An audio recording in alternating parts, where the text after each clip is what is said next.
Ai, Jesus. Graça e paz. Gente, ai, Jesus. Eu tô até agora sem acreditar. O pastor tá tão engraçado, tô começando a achar que eu tenho que pregar de verdade, gente. Mas amém. Gente, pode sentar rapidinho, porque antes de ler a palavra, Jesus Cristo, eu tô aqui mesmo, meu Deus.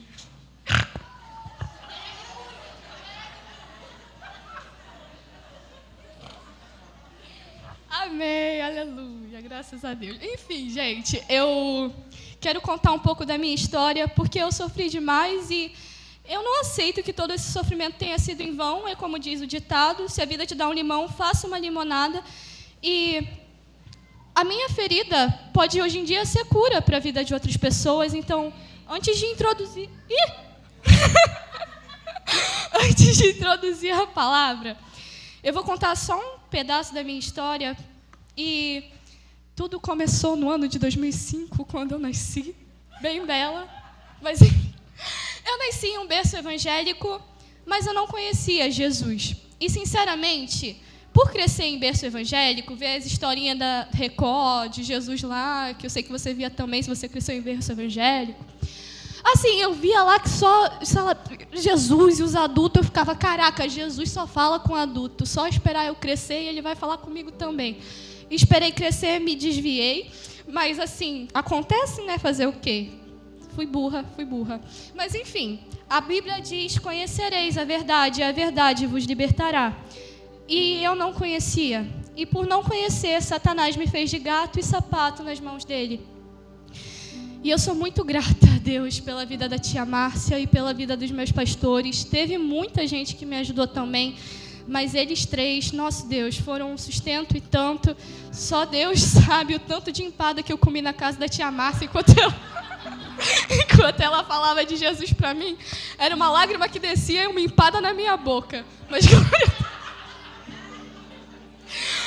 glória a Deus, fiquei bem alimentada no espírito e no físico. Mas Jesus, ele mudou a minha história. Por acreditar muito nas coisas que Satanás falava, literalmente, gente, se eu contar, acho que vocês vão rir, mas na época eu chorava. Eu não sabia muita coisa da Bíblia, não, por mais que eu lesse, porque eu não conhecia o Espírito Santo. Então, qualquer coisa que você falasse para mim, eu ia acreditar. Até hoje eu sou um tanto quanto ingênua, mas, né, agora sem mais coisa, porque, né, Jesus, graças a Deus. Mas, sabe, Satanás falava nos meus ouvidos, eu sabia que a blasfêmia contra o Espírito Santo era um pecado imperdoável. Então, sei lá, eu estava morrendo de sede. Inclusive, peraí, acabei de dançar, pelo amor de Deus. Aleluia. Gente, que água boa. Jesus. Até me afoguei. Mas, se eu quisesse beber um copo d'água, Satanás falava que isso era blasfêmia contra o Espírito Santo. E não, gente, beber um copo d'água não é blasfêmia contra o Espírito Santo. Mas por não acreditar, eu ficava sem beber água. E por entrar em tanta crise, às vezes com coisas que realmente me levassem à morte. Por exemplo, eu tinha que prender a respiração, um monte de coisa. Era muito cansável para minha mente, porque era o tempo todo e sem parar.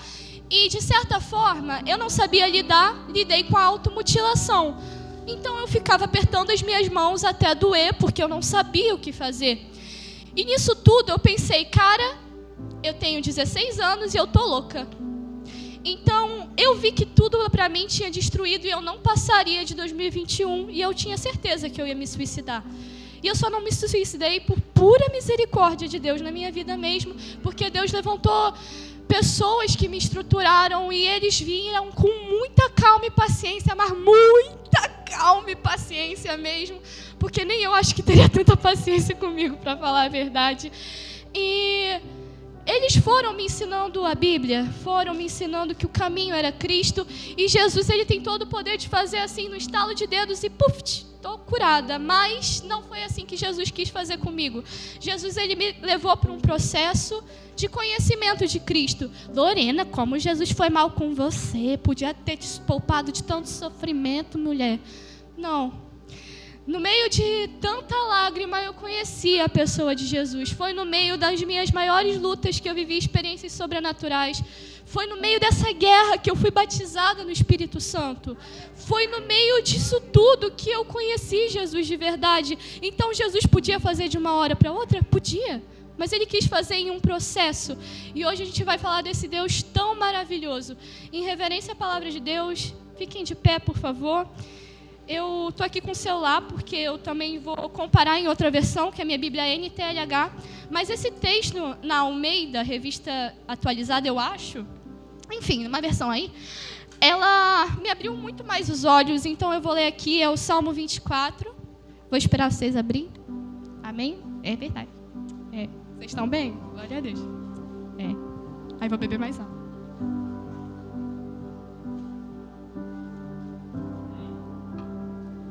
Oi, galera. Glória a Deus. Calma aí. Diz assim: ao Senhor pertence a terra e tudo que nela se contém, o mundo e os que nele habitam. Fundou a ele sobre os mares e sobre as correntes a estabeleceu. Quem subirá ao monte do Senhor? Quem há de permanecer no seu santo lugar? O que é limpo de mãos e puro de coração, que não entrega sua alma à falsidade, nem jura dolosamente. Este obterá do Senhor a bênção e a justiça do Deus da sua salvação. Tal é a geração dos que buscam a face do Deus de Jacó. Levantai, ó portas, as vossas cabeças. Levantai-vos, ó portais eternos, para que entre o Rei da Glória. Quem é o Rei da Glória? O Senhor forte e poderoso, o Senhor poderoso nas batalhas. Levantai, ó portais, as vossas cabeças. Levantai-vos, ó portais eternos, para que entre o Rei da Glória. Quem é esse Rei da Glória? O Senhor dos exércitos, Ele é o Rei da Glória. Vamos abaixar as cabeças para orar. Espírito Santo, eu quero te pedir, conduza, Senhor, esse culto. Conduza cada palavra, que o Senhor venha me ajudar, Jesus. Ajudar a falar claramente para que os seus filhos possam escutar, Jesus. Que essa noite seja uma noite de arrependimento, uma noite de salvação e que haja somente a sua glória e nada mais. Em nome de Jesus. Amém. O tema dessa mensagem, gente, é: para termos um coração em chamas, primeiro ele precisa ser puro. Por quê? Ó só. Quando a gente vai fazer fogo, se a gente pegar um fósforo aqui e tacar no chão, vai queimar? Não vai queimar. Esse chão... a gente pode sentar. Desculpa. Foi mal. Desculpa aí. Mas assim, se você pegar um fósforo e tacar aqui no chão, não vai queimar porque esse chão não está preparado para receber o fogo. E quando Deus me deu essa mensagem, Ele me fez me lembrar de uma experiência que eu passei, que a gente estava limpando aqui a igreja, e tinha uns envelopes, umas coisas, uns negocinhos de oração, envelope de dízimo, e a pastora falou: vamos fazer um fogo santo? Eu falei: não sei o que é, mas vamos fazer um fogo santo. E aí a gente foi, pegou lá o baú e foi, e gente, era um monte de papel, era só tacar o fósforo e ia queimar tudo lá. Mas o que aconteceu foi que bem na hora começou a chover, a gente não achou álcool, não. Nossa, Deus, foi uma bagunça, mas deu tudo certo no final. Mas assim, a gente tentou, acendia o fósforo apagava por causa do vento. Aí tentava, quando acendia e tocava lá, não pegava porque, tava tudo molhado, aí não dava muito certo. Mas assim, depois de muito esforço, aquilo dali conseguiu acender. Nem eu sei como aquilo acendeu, mas acendeu. Mas assim, da mesma forma, para pegar fogo, primeiro prepara o lugar. E o lugar que a gente tem que preparar é o nosso coração. Porque você não vai queimar de Jesus se você queima de amor pelo pecado. É impossível. Então, primeiro, você tem que preparar esse solo. Se o solo é o coração, então vamos preparar o coração. Quando Deus me deu essa mensagem, Ele me deu uns 3 tópicos. Eu não vou falar que é um passo a passo, que é o que Deus me deu, entendeu? Glória a Deus. Eu até pensei: Jesus, o que é isso? O que eu vou falar? Isso aqui é o quê? É os 3 coisinhos. Os 3 coisinhos. Mas, enfim. O primeiro tópico é o quão santo Deus é. Perceber o quão santo Deus é te ajuda a ter um coração puro. Porque, vamos lá. Vamos voltar para o verso 1 aqui da mensagem? Desculpa. Ao Senhor pertence a terra e tudo que nela se contém, o mundo e os que nele habitam. Fundou a ele sobre os mares e sobre as correntes a estabeleceu. Quem subirá ao monte do Senhor? Quem há de permanecer no seu santo lugar? Nesse salmo começa falando quão grande Deus é. Nossa, Deus fundou o mundo e tal. E no verso 3 a gente se depara com a pergunta: quem pode subir ao monte do Senhor? Porque aqui nesse salmo é falado um pouco da grandeza de Deus. Sabe? E só um pouco, porque nós reconhecemos que Deus é grandioso demais. Deus é muito grande. E sinceramente, quando a gente se dá conta dessa grandeza de Deus, a gente percebe o quão falho a gente é. Como a Raíssa falou no pré-congresso, a Bíblia é um espelho que reflete a gente. Porque, assim como um espelho, você se olha e vê: ih, meu cabelo está todo ceboso. Nossa, Deus, estou com uma espinha aqui feia. Ai, feia não, graças a Deus. Sou imagem e semelhança de Deus. Mas vocês entenderam o que eu quis dizer? No espelho a gente consegue ver as suas falhas e... na Bíblia a mesma coisa, a Bíblia reflete as nossas falhas. E assim, gente, a palavra de Deus, ela tem conforto, mas tem muito confronto, porque sem confronto não tem mudança. Então, um exemplo disso é Isaías. Isaías, ele estava lá e ele se deparou com a glória de Deus. Quando Isaías se depara com a glória de Deus, ele fala: ai de mim, porque eu sou pecador. Ele não ficou: nossa, que coisa bonita, olha só, estou vendo as fumaças, os anjos, que coisa linda. Ele falou: ai de mim, porque eu sou pecador. Porque quando a glória de Deus inunda a gente, é um confronto, a gente pensa: caraca, eu sou uma invejosa, caramba, eu sou uma mentirosa e eu preciso de Deus. Caramba, eu sou uma pessoa falha, ninguém aqui é perfeito. Todos nós herdamos o pecado, mas também por Jesus herdamos a salvação. Então, quanto mais perto de Deus, mais reconhecemos que somos falhos. Isso não é um erro, é isso que tem que acontecer. O errado seria se você olhasse e falasse: caraca, eu sou muito bom mesmo. Nossa, Deus, aí tu tá errado mesmo. Porque tu não é isso tudo não, com todo respeito. Mas enfim, nós todos temos sede de Deus, mas não são todos que sabem disso.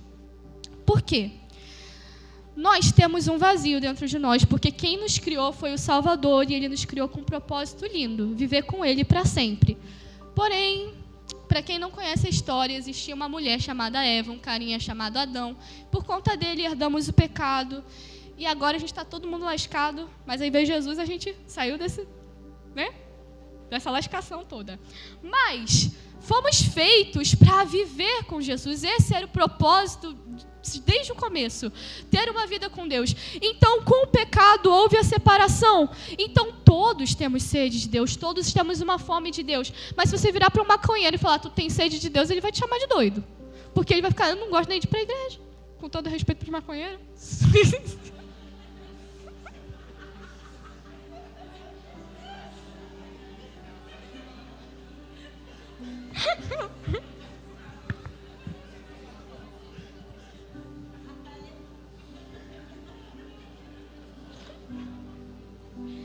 Mas enfim. Mas é a verdade. Por exemplo, teve uma vez que eu estava num Uber e o Uber estava ouvindo uma música muito imoral e eu fiquei revoltada. Comecei a orar. Falei: poxa, Jesus, tá vendo, Senhor? Tá vendo? Tá vendo? Tá vendo? Tá vendo? Ó, Senhor. E Deus me deu um confronto. Falou: Lorena, ele está ouvindo isso porque ele é escravo da imoralidade sexual. Ele está tentando preencher o vazio que ele tem com isso. Da mesma forma, às vezes a gente tenta preencher o vazio com relacionamentos, a gente tenta preencher o vazio com redes sociais, com vaidade também. Sei lá, ai, nossa, eu preciso fazer um procedimento estético, tudo bem que não é muito seguro, mas o que tem, né? Vai ser melhor para mim. E às vezes a gente tenta preencher esse vazio de todas as formas e nunca vamos preencher, porque só quem pode preencher é Cristo. E quando a gente se depara no quão santo Deus é, não tem como a gente parar e falar: ah, bacana. Não, se você tem um encontro verdadeiro com Deus, você olha para dentro e pensa: cara, como eu sou falho, como eu preciso de Deus. Então, o primeiro tópico é você saber o quão santo Deus é, porque quando você olha para um ser tão santo, tão belo, tão lindo, e você olha para si, você se sente tão confrontado, tão envergonhado. E no verso 4, responde a pergunta do 3, que o 3 diz: quem subirá ao monte do Senhor? Quem há de permanecer no seu santo lugar? O que é limpo de mãos e puro de coração, que não entrega sua alma à falsidade nem jura dolosamente. Lorena, tu me falou que todo mundo aqui é pecador, e só quem pode ver Senhor é quem é limpo de mãos e puro de coração. Lorena, e agora? Ninguém vai ver o Senhor. Mas o que é pureza? Pureza é ser bonzinho? Em Lucas, capítulo 18. Espera aí, galera.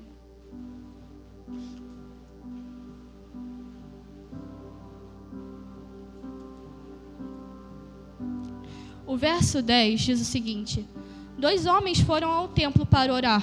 Um era fariseu e o outro cobrador de impostos. O fariseu ficou de pé e orou sozinho assim: ó Deus, eu te agradeço, porque eu não sou avarento, nem desonesto, nem imoral com as outras pessoas. Espera aí, gente.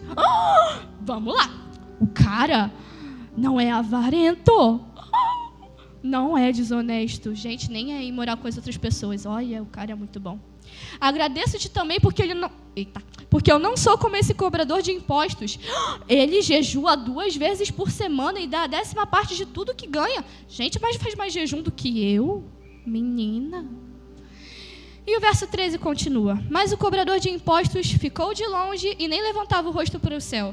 Batia no peito e dizia: ó Deus, tem pena de mim, pois sou pecador.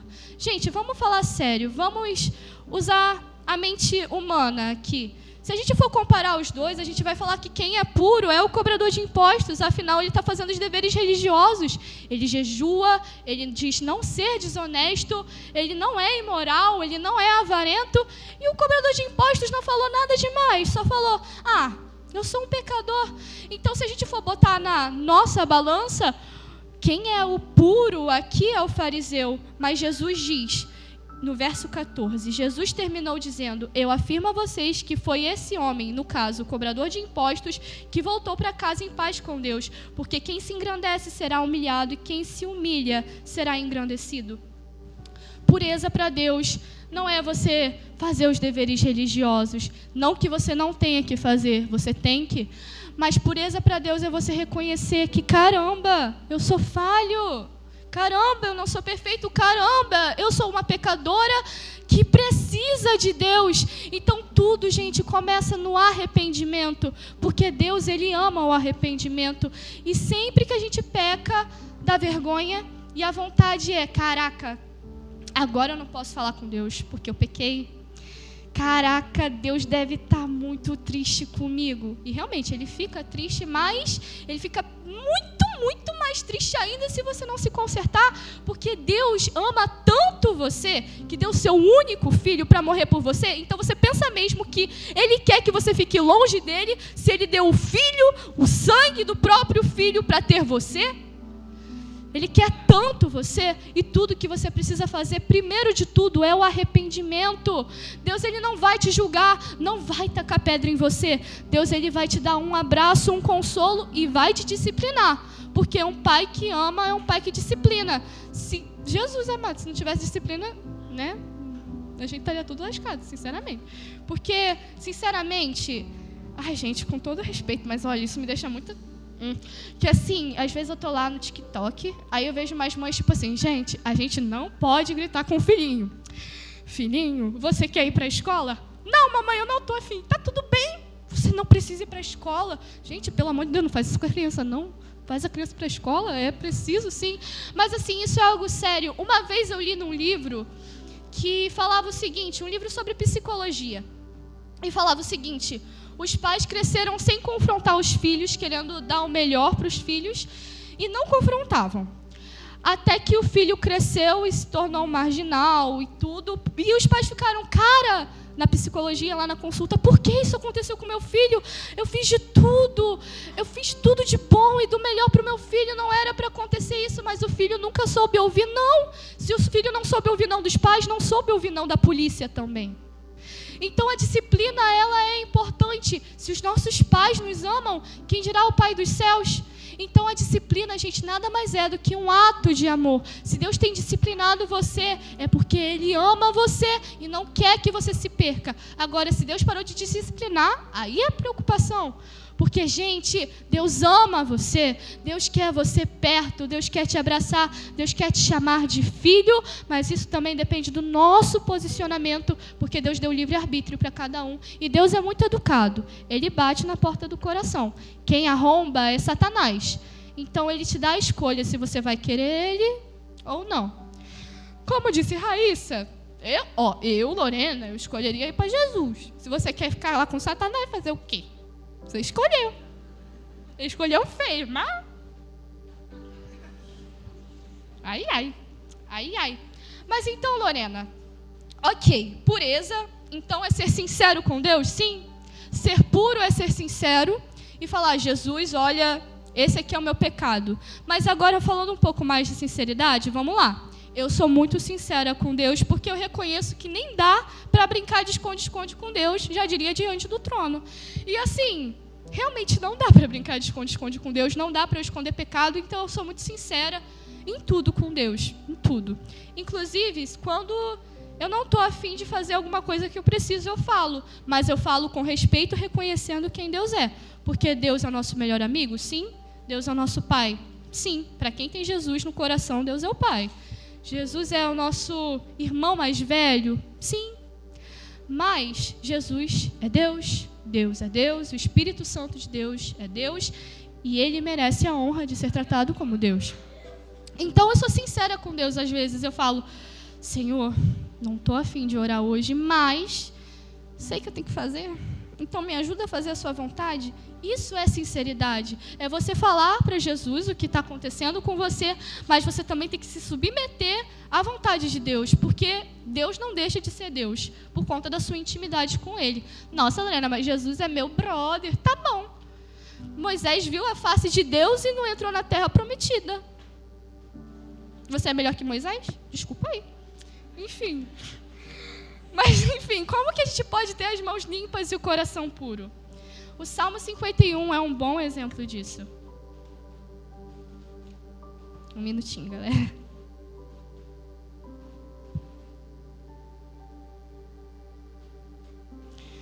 O Salmo 51 foi escrito por um cara que não é mais ninguém menos. Não sei nem se eu falei a frase certa, mas você entendeu. Que o cara segundo o coração de Deus. Ele é o homem segundo o coração de Deus. E esse cara falou o seguinte no Salmo 51. Por causa do teu amor, ó Deus, tem misericórdia de mim. Por causa da tua grande compaixão, apaga os meus pecados. Purifica-me de todas as minhas maldades e lava-me do meu pecado. Eita, Jesus, tô meio caga. E lava-me do meu pecado, pois eu conheço bem os meus erros e o meu pecado está sempre diante de mim. Contra ti eu pequei, somente contra ti, e fiz o que detestas, e tu tens razão quando me julgas e estás certo quando me condenas. De fato, tenho sido mal desde que nasci, tenho sido pecador desde o dia em que fui concebido. O que tu queres é um coração sincero, enche o meu coração com a tua sabedoria. Tira de mim o meu pecado e ficarei limpo. Lava-me e ficarei mais branco do que a neve. Faze-me ouvir outra vez os sons da alegria e de felicidade. E ainda que tenhas me esmagado e quebrado, eu serei feliz de novo. Não olhes para os meus pecados e apaga todas as minhas maldades. Ó Deus, cria em mim um coração puro e dá-me uma vontade nova e firme. Davi reconhecia, cara, para ter um coração puro eu preciso de Deus. E para você ter um coração puro, você precisa de Deus. E para você ter um coração em chamas, você precisa de um coração puro. Então, se eu pudesse resumir tudo aqui, eu resumiria em uma palavra, na verdade, em um nome. Jesus. Jesus é a resposta para tudo que você precisa. Tudo, tudo, tudo. Então, para você ter um coração em chamas, você primeiro tem que ser arrependido. Lorena, como eu vou ser arrependido? Como eu vou ter esse coração puro? Acabei de falar, gente, com Jesus. Oxi. Mas, Lorena, tá bom. Tá, tô começando a entender. Preciso de Jesus. Como eu chego perto de Jesus agora? Que bom que você perguntou. Eu amo responder essa pergunta. Jesus, Ele ama você. E Jesus é uma pessoa. Por mais que a gente não consiga ver uma pessoa, Ele é uma pessoa. e o que Ele quer é se relacionar com você. Lívia está aqui. Oi, Lívia. Oi, Lívia. Prazer, Lívia. Eu sou a Lorena, Lívia. Olha só, eu tô falando com a Lívia. Fala comigo, Lívia. Hi. Olha, a Lívia falou comigo, gente. E é assim que se começa um relacionamento. Um conversa com o outro e gera intimidade. E quanto mais intimidade com Deus... Gente, às vezes eu olho para a Lívia, eu já sei o que a Lívia está pensando só pelo olho. A Lívia me conhece pela mensagem de texto, eu tenho medo. Eu tenho medo já. Mas assim, cara, se a gente tem um nível de intimidade com Deus grande, só com aquele sopro a gente pensa, ixi, Deus, eu errei aí, hein? É verdade, é verdade. Da mesma forma é com Jesus, quanto mais íntimo você é dele, mais fácil, digamos assim, fica reconhecer a voz dele. Então, se Jesus é uma pessoa e no nosso relacionamento com os outros a gente tem que conversar com a pessoa e a pessoa conversa com a gente, com Jesus não é diferente. A gente ora, por quê? Porque na oração você fala com Jesus. A gente lê a Bíblia porque na palavra Jesus fala com a gente. Por isso é importante você ter um caderno, porque eu aprendi que a menor caneta, o menor lápis é maior do que a maior memória. Por quê? A maior memória, por mais que seja super incrível, vai falhar em algum momento, pode esquecer. E se você anotar, você não vai esquecer, porque está no papel. Então é sempre bom você ter um papelzinho, anotar tudo que Jesus vai falar com você e fazer isso diariamente. Porque se você tomar um remédio, precisa tomar um remédio em processo, tu tá lá em um antibiótico. O antibiótico ainda por cima é pior ainda, odeio antibiótico. E aí tu tá lá tomando, tu tem que tomar na regra, senão, caraca, não vai dar certo. Mesma forma com Deus, se você, caramba, hoje eu li a Bíblia, amanhã eu li a Bíblia, aí depois não li a Bíblia, aí depois acho que preguiça, né? E assim, gente, não precisa começar numa avalanche, vai de pouco em pouco.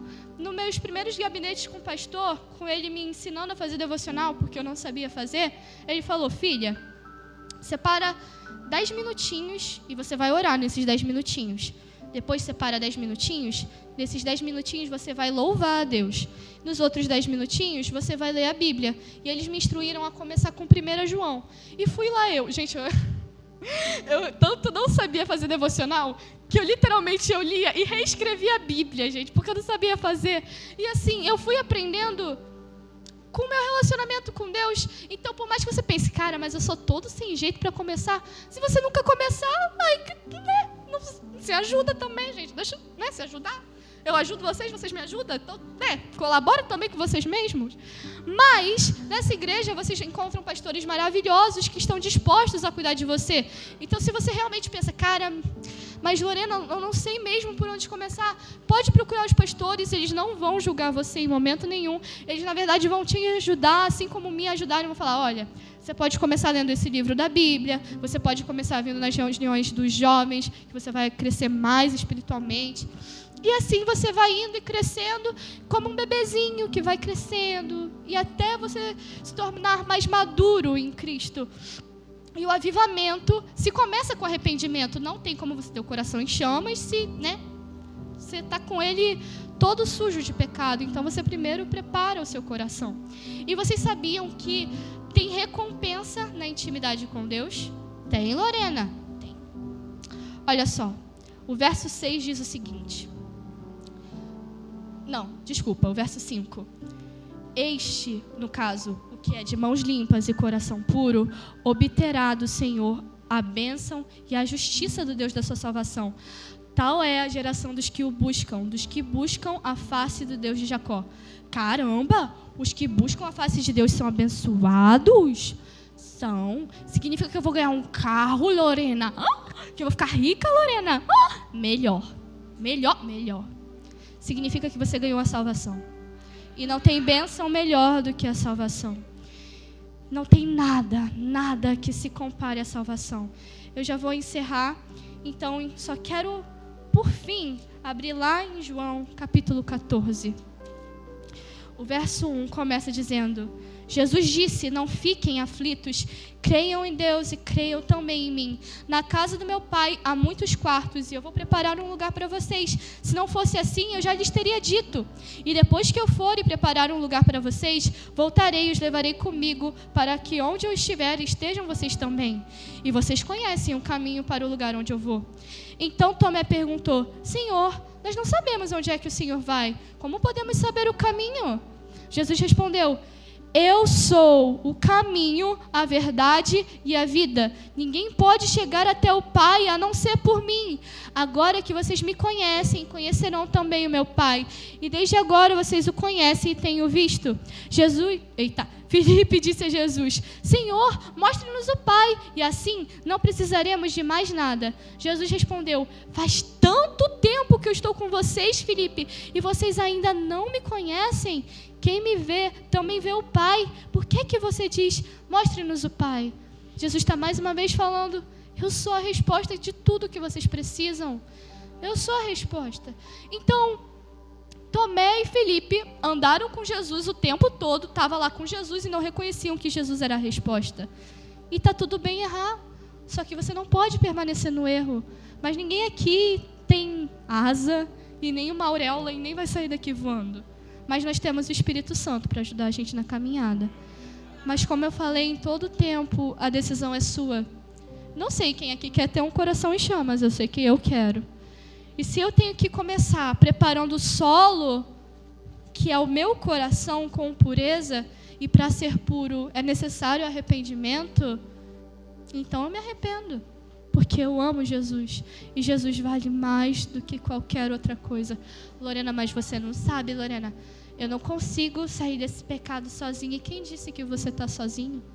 Como eu falei, temos pastores aqui. Quando você tem um relacionamento com Deus, Deus fala: eu jamais abandonarei. E outra coisa também que você acha aqui que é muito importante são as células. E o que são as células? São cultinhos em casa. E nessas células você é consolidado, você é cuidado, você é acompanhado, porque sua vida importa. Sua vida importa. Não importa não, Lorena, importa sim. Está escrito que Jesus morreu por você. Se você falar que a sua vida não importa, tá com o microfone na sua cabeça. Pelo amor de Deus. Gente, o sacrifício de Jesus é tudo que você precisa. E não tem nada que seja melhor do que isso. Vou pedir para vocês ficarem de pé agora e abaixarem as cabeças. Gente,